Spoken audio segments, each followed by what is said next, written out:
All right, this will be the fourth lecture over the allegory of the cave.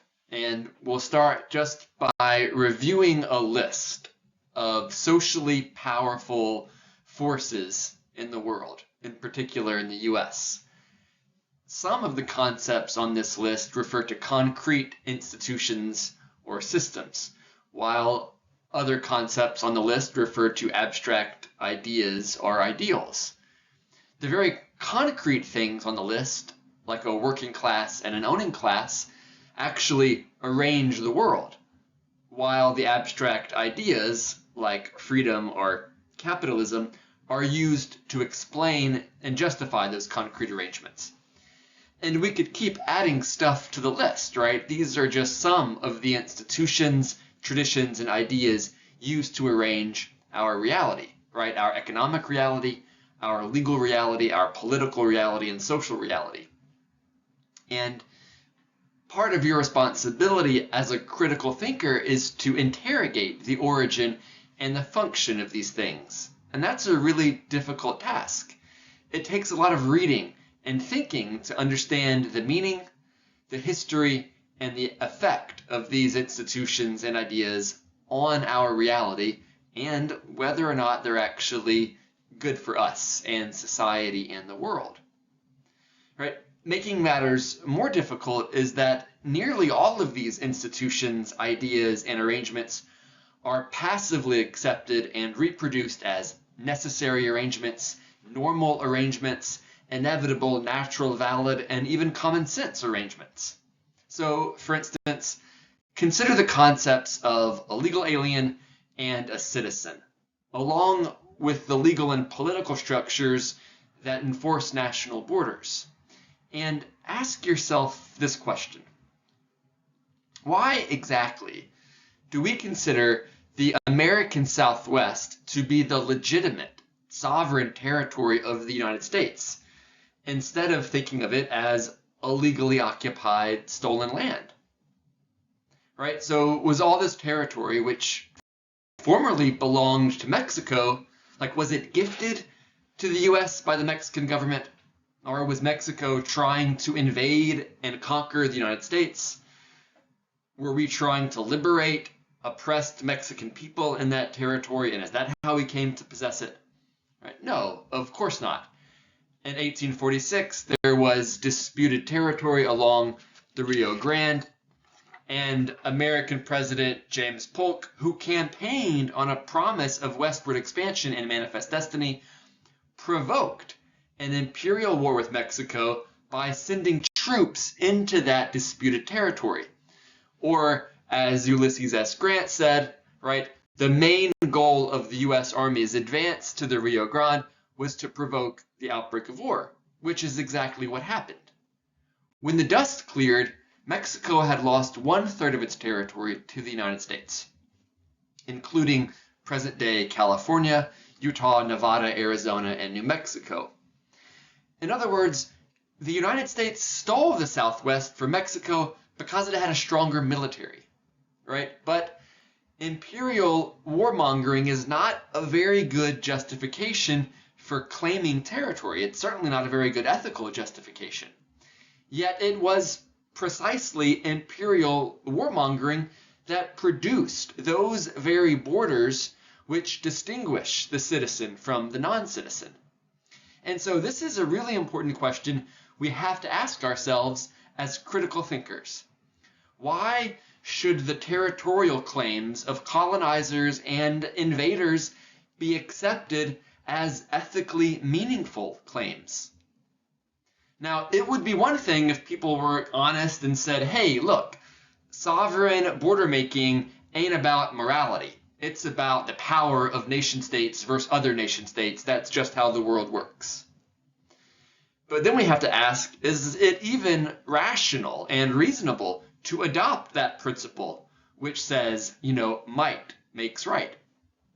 For instance, none of us are very likely to argue that just because Nazi Germany was mightier than their neighbors, that they were therefore morally justified in annexing the Sudetenland and Austria and then invading Poland, France, Norway, and much of Central Europe. So what's the difference between the Nazi imperial warmongering, which expanded its borders, and what the U.S. did to Mexico in 1840 or 1848, right? On what basis do we believe that the U.S. in the 1840s, a slave-based, explicitly white supremacist empire, had any moral justification to take the Southwest from another country? Now, I'm not saying there's an easy answer to all of this, like it can just be kind of returned, right? But if this line of questioning doesn't at least complicate our views about who is an illegal alien and who isn't, then we're just not thinking through the matter critically, right? Do immigrants from Mexico cross the U.S. border unjustly, or did the U.S. border unjustly cross them? Let's look at one more example. All right, consider the ideas of, the criminal, crime, and in particular, the crime of theft.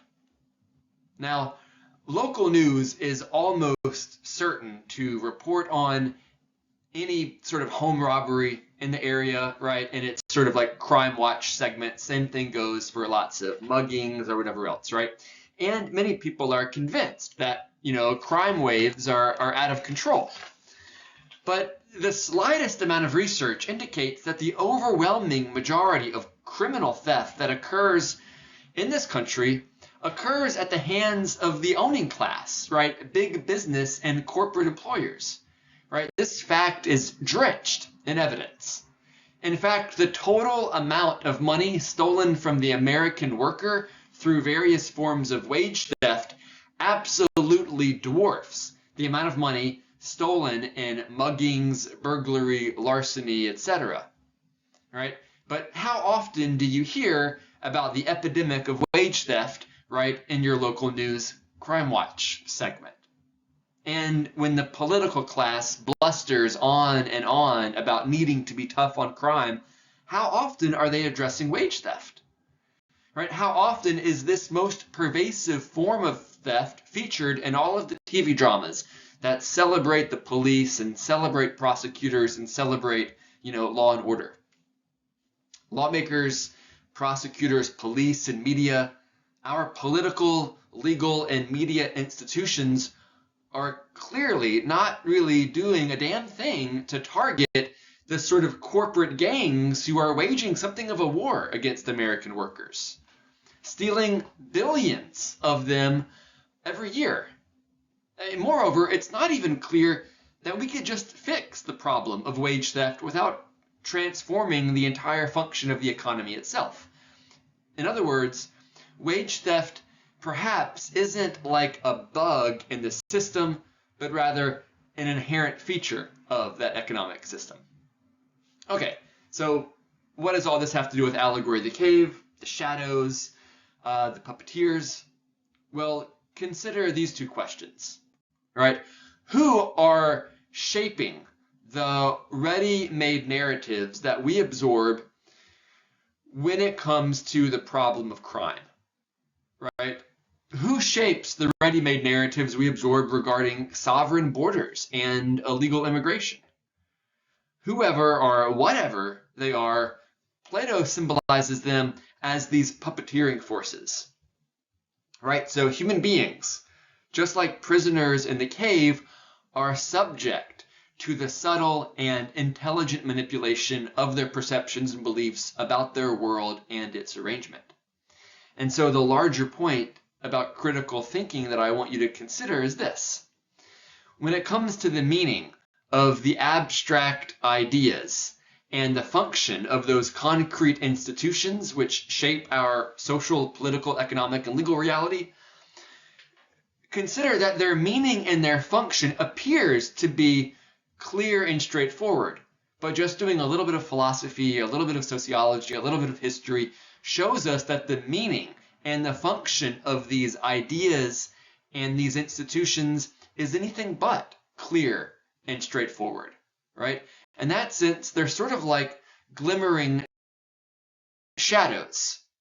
And cave logic, right? The logic of the cave dweller, the logic of the imprisoned mind says, oh, well, it would just be absurd or radical or extremist or unpatriotic to critically examine and even question the validity or acceptability or any number of these concrete arrangements or abstract ideas, right? In other words, the logic of the cave dweller says the person who questions the validity and the necessity of these arrangements and the ideas that justify those arrangements, that person is a dangerous fool and a social agitator, which is exactly what Socrates explains and lays out in his illustration of the allegory. All right, so that's it for the fourth lecture. I'll have another video lecture uploaded soon on that provocatively titled text, The Racial Ignorance of White America. Thanks.